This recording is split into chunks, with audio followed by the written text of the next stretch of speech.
Pagbati ng pag-ibig at kapayapaan sumayinyong lahat mga idol. Welcome po sa aking YouTube channel. Ito po ang aking kauna-unahang video na gagawin. At sana po isamahan niyo ako sa aking gagawing mga content.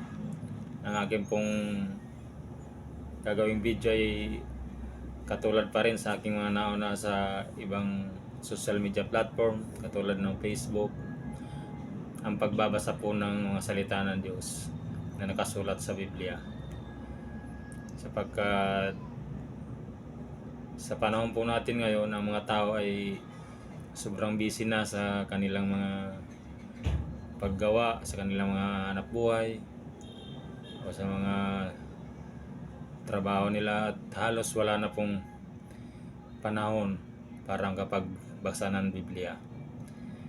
Kaya ini-offer ko na po ang aking sarili. Ako na po magbabasa para sa inyo, at kung lulubin ng Panginoon ay sana'y samahan niyo pa rin ako sa mga susunod na araw. Basahin muna natin ang nakasulat sa Isaias 34:16. Ganito po ang sinasabi: inyong saliksikin sa aklat ng Panginoon at inyong basahin. Kahit isa sa mga ito ay hindi magkukulang. Walang mga kailangan ng kanyang kasama, sapagkat iniutos na aking bibig at pinisan sila ng kanyang espiritu. Sa hiligay noon, usisaan ninyo sa tulunan sang Ginoo, kag basaha, walay isa sini sa ila nga makulang.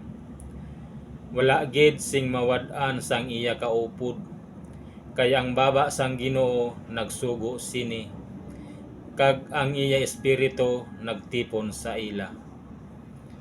Salamat sa Diyos sa mabuting pagkakataon na ako po'y makapagbahagi sa inyo, at magandang araw po sa inyong lahat.